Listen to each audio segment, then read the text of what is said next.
Hey friends, my name's Mitch and we're going to review Atlanta Is Ours today from Multi-Man Publishing. This is volume 10 of their great campaigns of the American Civil War. And what a great game it is. Talk about component quality. You have absolutely stunning maps in this game, and the maps are just gorgeous. And it's easy to make out the different parts of the map, which I thought was important to me. A lot of times the map will be green and a different shade of green and another shade of green, and you can barely tell the difference. But this one, it's very apparent, the delineations between the terrain types, which is fantastic. Also comes with another map. So you have the east and the west map, and of course they're both absolutely gorgeous. So the quality of the maps is excellent, as well as a lot of the scenarios only use one map. So if you're short on table space, then you're going to be able to just pop out this map and play in a fairly small environment. Another thing that I liked was the fairly simple rule book that it came with. So this is version 1.3 of the standard basic game rules, and everything sort of rolls along pretty nicely. By page 15, you're ready to play. I mean, there's quite a few rules in here. However, it doesn't just overwhelm you with the number of rules. And it comes with a lot of optional rules as well. So once you get the basic rules down and you're ready to add some complexity, then you can hop into the optional rules. But for basic gameplay, you're looking at 20 pages. A lot of the information is easy to reference, is well laid out, it's nice and colorful and glossy. So I like the option of keeping it simple or going a little complex. The combat system as well I liked, because you have this one chart, and it's easy to figure out what's going to happen, because large sections of the chart are like advance or nothing happened, or you know that you're going to have the disorganized fatigue at certain sections. Same thing here. So by the time you calculate everything out on a piece of paper, or in your head or whatever, you pretty much know where around the chart you're going to be, and there's not really a lot of surprises once you get there. So I like the roll modifiers as well. They make a lot of sense. For example, if it's raining, if you're attacking someone that's in a mountain and you're not, it's going to be worse. I like that you can march into a combat, and if you have a lot of points available in your march still, you can use those as part of the combat. So you can make a prepared and things like that.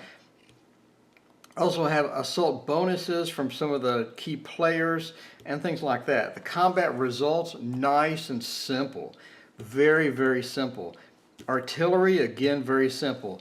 Ratio calculation, all you do is look at the number and you subtract one. It's very simple.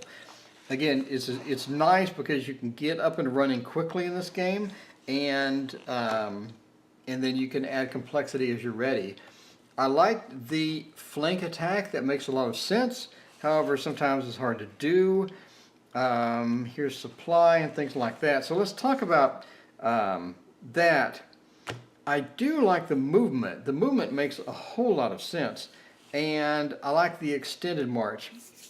So the one thing that kind of hurts you in this game is just how bad terrain is. So if you want to go into woods, you're talking a movement cost point of 6, which is tremendous. That is tremendous. Hills 5, rough is 5. Basically, almost everything in the game costs a ton of movement points. And unless you're in a cavalry, it's really hard to go anywhere unless it's a road. So that kind of limits where you can go. It sort of limits how you can do certain things as well. So it also comes with these sort of a force chart, which is good because a lot of times you'll have these massive stacks.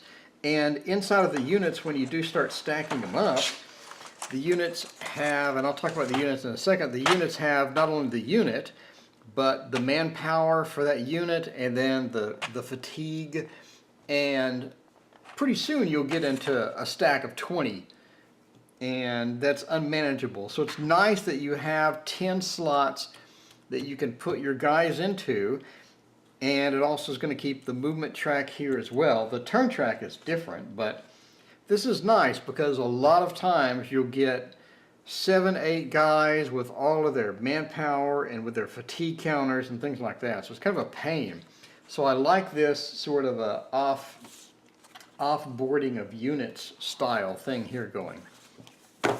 So let's talk about the scenarios, which you're talking 19 scenarios. It's a lot.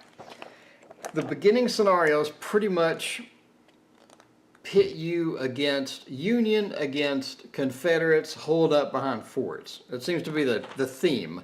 So very solo friendly, and quick as well. And I like how that once you get far enough into the scenarios, it starts adding more rules, because that's a nice feature. I kind of wish a lot of other games would have this feature, to where you don't have these rules immediately unless you want to add them in, but as you progress from simple to more complex scenarios, you start adding in rules. Because let's face it, by the time you do 13, 14 scenarios, you're going to kind of get burned out at that point. So it's kind of nice to have something extra to add in that's going to make a little more complexity, but it's not going to bomb you down with complexity at first. So you don't have a 60-page manual you have to read before you can do the beginner scenario. You do the beginning scenario and you gradually add complexity. And I think that's a great model for how they did this game. It's an excellent model. So again, a lot of these beginning scenarios are very solo friendly. A lot of them use one map. You have very clear victory conditions, and as well as you have special rules for each scenario. So again, added complexity, it gradually eases you into the added complexity. You only have 8 special rules here, for example, but when you get down to some of the bigger scenarios, you'll have quite a few special rules. Like here you have 13. On scenario 15, you have 13 special rules. So again, gradual complexity increase. I like it. I like it a lot. And you have a metric ton of scenarios in here, as well as the game is history sections over here. So if you're into the history part, of course you are because you're playing a war game, then you can go in here and read up on the different dates and what happened, etc., etc. So let's talk about the counters. I really like the counters. I like how they reduced the counter number by just having the unit, and then you're going to add manpower, well, the unit, and then you're going to add manpower to it. So the manpower counter is different than the actual counter. So they've reduced the number of units you have to just this.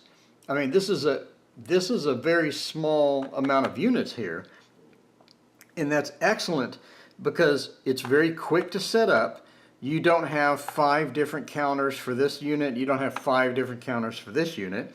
As they lose health, as they have issues, as they die off, you simply swap out a common counter that you can put under any of these counters. You just swap it out. As well as the fatigue counters, again, it's not something that's going to be on the counter. The fatigue is going to be under your unit.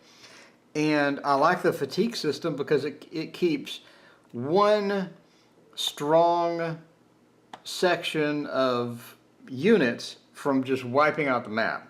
Because eventually once you do 3 things, you're so fatigued that you can't do much. And then once you do 2 things and you're on an extended march, or one thing, and you're on an extended march at that point, now there's a possibility that you can't do anything as well if you get a bad dice roll.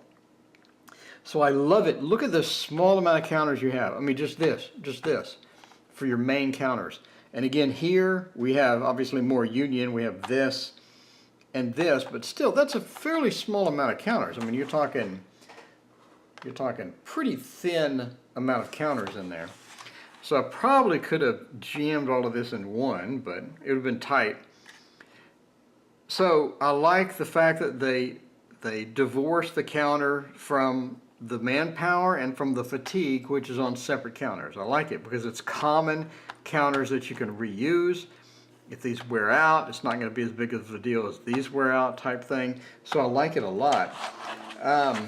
I like the fort system. I like the demoralization. Again, the force counters are handy because a lot of times you run out of space and you don't want to stack 20 deep. So, man, overall, I just like everything about this game. I can't really say there's much I dislike about the game.